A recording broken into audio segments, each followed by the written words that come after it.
Hello అండి, నమస్తే అందరికీ. ఈ రోజైతే నేను మీకు రెండు మంచి రెసిపీస్ని చూపించబోతున్నానండి. వ్లాగ్ని ఎక్కడ మిస్ అవ్వకుండా చూడండి. ఇందులో చికెన్ చాలా వెరైటీగా ఉండబోతుంది. వీడియోలో ఫస్ట్ రెసిపీస్ చూడడానికంటే ముందు ఒక మసాలాని చెప్తానండి, అది ట్రై చేయండి.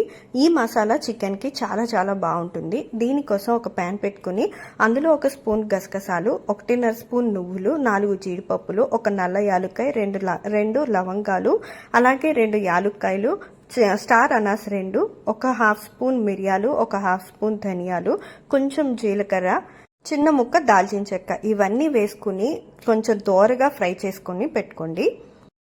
ఇప్పుడు చికెన్ కర్రీ కోసం అదంతా ఫ్రై చేసి పక్కన పెట్టుకున్నాం కదా. ఫస్ట్ అయితే మనం వెజ్ బిర్యానీ చూద్దామండి. వెజ్ బిర్యానీ కోసమని నేను నా దగ్గర ఉన్న కూరగాయలని యూజ్ చేస్తున్నా. మీరు ఇవే కాకుండా వేరేవి కూడా యూజ్ చేసుకోవచ్చు, ఇంకా యాడ్ చేసుకోవచ్చు. నేనైతే ఒక బౌల్ తీసుకుని అందులో కొంచెం పెద్దగా కట్ చేసిన క్యారెట్, క్యాప్సికమ్, టొమాటో, అలాగే బంగాళదుంపలు కూడా కట్ చేసి వేసుకున్నా. వీటితో పాటు నేను పచ్చి బఠానీని కూడా నానబెట్టుకుని అవి కూడా యాడ్ చేసుకుంటున్నానండి. పచ్చి బఠానీ యూజ్ చేసే ముందు ఒక అరగంట సేపు అన్నా నానబెట్టి ఉంచుకోండి, అప్పుడైతేనే ఇవి బాగా కుక్ అవుతాయి అన్నమాట. కూరగాయ ముక్కలన్నీ ఒక బౌల్లోకి తీసుకున్న తర్వాత అందులో నేను ఇప్పుడు బిర్యానీ మసాలా యాడ్ చేస్తున్నా. నేను ఈ ఎవరెస్ట్ వాళ్ళది షాహీ బిర్యానీ మసాలా కొత్తగా ట్రై చేస్తున్నానండి.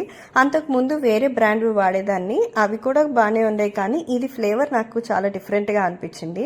అందుకే మీతో ఈ రెసిపీ షేర్ చేస్తున్నాను అనమాట. నేను 1.5 స్పూన్ బిర్యానీ మసాలా తీసుకున్నాను. నేను తీసుకున్న వెజిటేబుల్స్కి, రైస్కి సరిపడా. అండ్ దాని తర్వాత ఒక కప్పు పెరుగు, దాంట్లోనే కొంచెం పసుపు, ఆ కూరగాయ ముక్కలకి సరిపడా ఉప్పు, అలాగే కొంచెం కారం, ఒక 1/2 స్పూన్ కారం వేసానండి. ఆ తర్వాత ఒక స్పూన్ గరం మసాలా, నాది చాలా చిన్న స్పూన్ అనమాట గరం మసాలా. నేను చూపించిన దాని ప్రకారంగా అయితే మీరు వేసుకునేది ఒక స్పూన్ సరిపోతుంది. ఇప్పుడు ఇక్కడ మసాలాలన్నీ కూడా యాడ్ చేసుకున్న తర్వాత ఇందులో సన్నగా తరిగిన కొత్తిమీర, అలాగే పుదీనా కూడా వేసేసుకోండి. ఇలా కొత్తిమీర, పుదీనా 2 వేసుకున్న తర్వాత అందులో ఒక ఫుల్ నిమ్మకాయని పిండేసేయండి. ఆ నిమ్మకాయ రసం చాలా బాగుంటుందండి బిర్యానీలోకి. ఈ కూరగాయల్లో మనం వేసేసి దీన్ని బాగా కలుపుకొని ఇప్పుడు ఒక అరగంట పాటు మ్యారినేట్ చేసేసి ఫ్రిడ్జ్లో ఫ్రీజ్ చేసేయడమే అనమాట.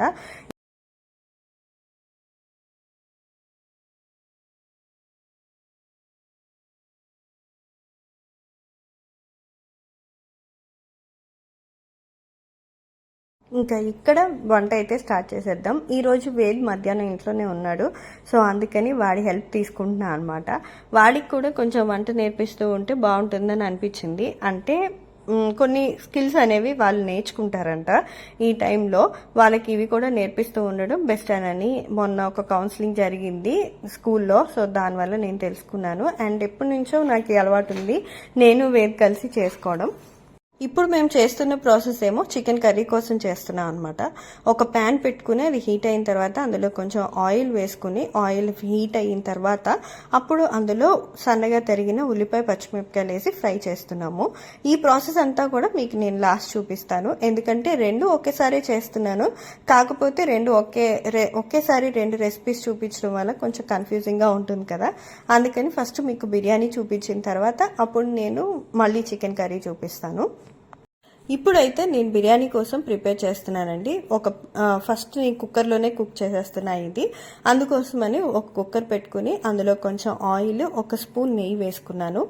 ఇవి వేసుకుని కొంచెం హీట్ అయిన తర్వాత అప్పుడు నేను మసాలాస్ ఇందులో యాడ్ చేశాను అనమాట. ఇప్పుడైతే ఇక్కడ నూనె అయితే బాగా కాగిపోయిందండి. కాగిన తర్వాత మనం బిర్యానీ మసాలా ఏదైతే ఉందో వాటన్నిటిని తీసుకుని నేను ఫ్రై చేసుకుంటున్నా. ఇందులో బిర్యానీ ఆకు, అలాగే లవంగాలు, యాలుక్కాయలు, దాల్చిన చెక్క, కొంచెం మిరియాలు, అనాస్ పువ్వు ఇంతవరకే తీసుకున్నాను. ఒక నల్ల యాలుక్కాయ ఇవి తీసుకున్నానండి. వీటిని ఫ్రై చేసుకున్నాను. ఆ తర్వాత మీడియం సైజులో ఉన్న 3 ఉల్లిపాయలను తీసుకుని వాటిని బాగా సన్నగా కట్ చేసుకొని, వాటితో పాటు ఒక 3 పచ్చిమిరపకాయలు కూడా తీసుకుని వాటిని కూడా కట్ చేసేసుకొని ఇలా చీలికల్లాగా అవన్నీ నూనెలో వేసేసి బాగా ఫ్రై చేశాను అనమాట. ఇవి గోల్డెన్ బ్రౌన్ కలర్ వచ్చేంత వరకు ఫ్రై అవ్వాలి. ఇలా ఫ్రై చేయడానికి కొంచెం లైట్గా సాల్ట్ యాడ్ చేశానండి. దానివల్ల ఉల్లిపాయలు కొంచెం తొందరగా కుక్ అవుతాయి కదా, అందుకోసమని అలా సాల్ట్ వేసి దాన్ని కుక్ చేసిన. ఈలోపు కుక్ అయ్యేలోపు నేను ఇటు పక్క నుంచి అన్ని క్లీన్ చేసేసుకుంటున్నాను అనమాట. నేను ఇలా సైమల్టేనియస్గా చేయడం నేర్చుకున్నానండి. యాక్చువల్గా ఇలా వదిలేయడం వల్ల ఏంటంటే, అంటే లాస్ట్లో చేసుకుందాంలే అని వదిలేయడం వల్ల ఏమవుతుందంటే ఆ పనంతా అక్కడ ఆగిపోతుంది. నేను మళ్ళీ ఈ పనంతా అయిపోయి వంట అంతా అయిపోయిన తర్వాత మళ్ళీ చేసుకోవాలంటే కొంచెం బద్ధకంగా నీరసంగా అనిపిస్తుంది అనమాట. అబ్బా ఇంకా ఇంకొక పని ఉందా అన్నట్టు. అందుకోసమనే నేను వెంటనే చేయడం నేర్చుకున్నాను. ప్రస్తుతానికైతే ఇంకా నేను మీకు ప్రాసెస్ చూపించట్లేదండి, ప్రాసెస్లోకి ఇంకా వెళ్ళలేదన్నమాట. ఆనియన్స్ అయితే ఫ్రై అవుతున్నాయి. వేదిని మధ్య మధ్యలో వచ్చి కలపమని చెప్తున్నాను. వేదిక ఆల్రెడీ 13 ఇయర్స్ నిండాయి. సో ఈ ఏజ్ ఉన్న పిల్లలందరికీ కూడా ఇప్పటి నుంచి మన హౌస్ హోల్డ్ డ్యూటీస్, ఇంకా అంటే చిన్న చిన్న పనులు కాకుండా కొంచెం పెద్ద పనులు చెప్పే స్టేజ్కి వాళ్ళు వచ్చారంట. సో వాళ్ళకి ఇప్పటి నుంచి అవన్నీ నేర్పిస్తూ ఉండాలి. అండ్ దాంతోపాటు వాళ్ళకి మనం ఏం చేస్తున్నాం అనేది కూడా తెలుస్తూ ఉండాలి. అవన్నీ వాళ్ళు గమనిస్తూ ఉండాలి. ఇదేంటంటే బ్రెయిన్కి ఇచ్చే మల్టీ టాస్కింగ్ లాంటిది. ఇంకిక్కడ ఉల్లిపాయలు పచ్చిమిరపకాయలు బాగా ఫ్రై అయ్యి కొంచెం గోల్డెన్ బ్రౌన్ కలర్ వచ్చిన తర్వాత అప్పుడు మనం మ్యారినేట్ చేసి పెట్టుకున్న కూరగాయ ముక్కలన్నిటినీ ఇందులో వేసేసుకోవాలి. ఇందాక కూరగాయ ముక్కల్లో అన్నీ వేసాం, కానీ అల్లం వెల్లుల్లి పేస్ట్ వేయలేదు, అది మర్చిపోయాను అనమాట. ఇంకా అందుకని నేను ఈ టైంలో అల్లం వెల్లుల్లి పేస్ట్ వేస్తున్నా. ఇప్పుడు ఇవన్నీ కూడా ఒక 10 మినిట్స్ పాటు కుక్ అవ్వాలి. ఎలాగో మ్యారినేట్ చేసి ఒక హాఫ్ అన్ అవర్ ఉంచాం కాబట్టి ఒక 10 మినిట్స్ కుక్ చేస్తే వాటిలో ఉన్న మసాలా అంతా ఆ నూనెతో పాటు పీల్చుకుని ముక్కలు చాలా టేస్టీగా ఉంటాయి. మనం కుక్ చేసేటప్పుడు కొన్నిసార్లు చాలా ఫ్లేవర్ఫుల్గా వస్తుంది, కొన్నిసార్లు వంట ఒక నార్మల్గా ఉంటుంది. అది ఎలాగా అన్నంటే మనం కుక్ చేసే పద్ధతి అండ్ టైము చాలా ఇంపార్టెంట్ అనమాట కుక్ చేయడానికి. ఇప్పుడు మనం ఈ బిర్యానీ వండుకునేటప్పుడు ఆ ముక్కలన్నీ కుక్ అవ్వడానికి, మసాలాలన్నీ పీల్చడానికి మనం టైం ఇచ్చాం దీనికి. సో ఇదంతా కూడా చాలా ఫ్లేవర్ఫుల్గా ఉంటుంది అనమాట. ఇప్పుడు రైస్ కొన్నిసార్లు హడావుడిలో ఏం చేస్తాం, మార్నింగ్ లంచ్ బాక్సెస్కి అయితే అందరూ చేసే పనే, మా ఇంట్లో కూడా చేసే పని, హడావుడిగా అప్పుడే కోసేసి అప్పుడే గబగబా వేసేసి కుక్కర్లో వేసేస్తాం. బట్ 2-3 నిమిషాలు దాన్ని సాటేజ్ చేస్తే చాలా టేస్ట్ ఉంటుందండి. ఎప్పుడైనా ట్రై చేయండి. హడావుడిలో ఉన్నా సరే ఒక పక్కన కోసుకుంటూ ముక్కలు అప్పుడు కుక్కర్లో వేసుకున్నాం అనుకోండి, చాలా టేస్టీగా ఉంటుంది. ఆ ముందే కోసి పెట్టుకుని అప్పటికప్పుడు అన్నీ వేసేసినా సాటేజ్ చేయడానికి కొంచెం టైం పట్టుద్ది, అంటే అవి వేగడానికి మగ్గడానికి కొంచెం టైం పట్టుద్ది, కాబట్టి వాటికి అంత టేస్ట్ రాదు.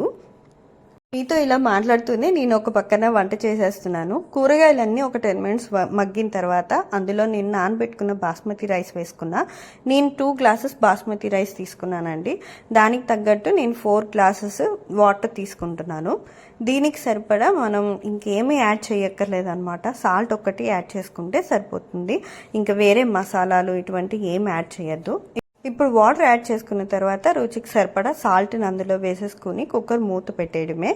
ఇలా మూత పెట్టేసిన తర్వాత ఒక 2 విజిల్స్ వస్తే సరిపోతుంది. కొన్నిసార్లు బిర్యానీ చేసే ప్రాసెస్ వేరేగా ఉంటుందండి. ఒక్కొక్కసారి వాటర్ ముందు వేసి బాయిల్ అయిన తర్వాత రైస్ వేయచ్చు, ఒక్కొక్కసారి రైస్ వేసేసి ఆ తర్వాత వాటర్ని యాడ్ చేసుకోవచ్చు అనమాట. రైస్ని కొంచెం ఫ్రై చేసి, అలా 2 డిఫరెంట్ స్టైల్స్ ఉంటాయి. ఇప్పుడు బిర్యానీ అంతా పొయ్యి మీద వేసేసాం కదా, ఇప్పుడు చికెన్ కర్రీ చూద్దాం. చికెన్ కర్రీలో ఫస్ట్ ప్యాన్ పెట్టుకుని ఉల్లిపాయ పచ్చిమిరపకాయ ఫ్రై చేసుకున్నాను కదా, ఆ తర్వాత అందులో కడిగిన చికెన్ని వేసేయాలి. దీనికోసం చికెన్ని ముందే మ్యారినేట్ చేయాల్సిన అవసరం లేదండి. బాగా నీట్గా ఉప్పు నీళ్ళలో నానబెట్టుకుని కాసేపు ఒక అరగంట పాటు, ఆ తర్వాత కడిగేసుకుని ఉల్లిపాయ పచ్చిమిరపకాయలు యాడ్ చేసేసుకుని, ఆ తర్వాత అందులో అల్లం వెల్లుల్లి పేస్ట్, ఉప్పు, కారం ఇవి యాడ్ చేసుకుంటే సరిపోతుంది. ఇలా యాడ్ చేసుకుంటే కూడా మనకి చికెన్లో వచ్చే నీళ్ళు ఉంటాయి కదా, ఆ నీళ్లు మనం ఇలా కలిపిన తర్వాత కాసేపు మూత పెడితే చికెన్లో నుంచి నీళ్ళు వస్తాయి. మనం వేసిన మసాలాలు అన్నీ కూడా ఆ చికెన్లో వచ్చిన నీళ్ళ నుంచి ఉడికిపోతుంది అనమాట. దీనికోసం మనం మసాలా వేరేగా తయారు చేస్తున్నాం కాబట్టి దీన్ని నీసు వాసన వస్తుందన్న బాధ ఉండదు. అండ్ సాల్ట్ వాటర్లో నానబెట్టడం వల్ల కూడా చికెన్ చాలా సాఫ్ట్గా, చాలా టేస్టీగా, జ్యూసీగా ఉంటుంది అనమాట. అలా ట్రై చేయండి ఎప్పుడైనా మీరు ట్రై చేయకపోతే కనుక.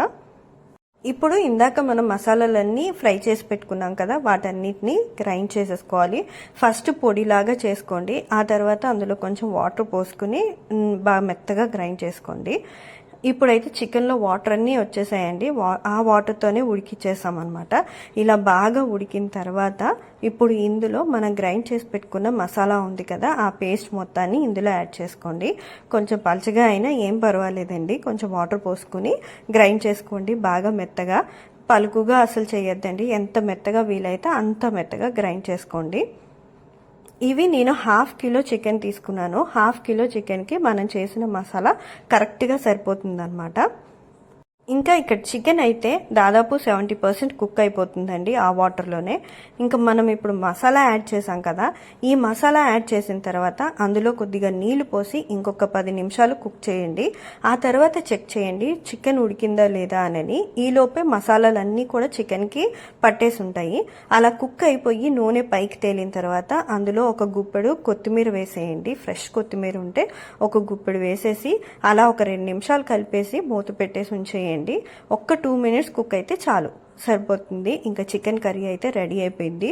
ఇది చాలా చాలా సింపుల్గా చేసుకునే కర్రీ, తప్పకుండా ట్రై చేయండి. అండ్ ఇక్కడ మన బిర్యానీ కూడా రెడీ అయిపోయింది. చూడండి ఎంత బాగా వచ్చిందో, చాలా పొడి పొడిగా కూడా వచ్చిందండి. నేను వాటర్ కరెక్ట్గానే పోసాను. అండ్ బిర్యానీ రైస్ తీసుకునేటప్పుడు కూడా మనం కొనుక్కునేటప్పుడు రా రైస్ తెల్లగా ఉండకూడదు.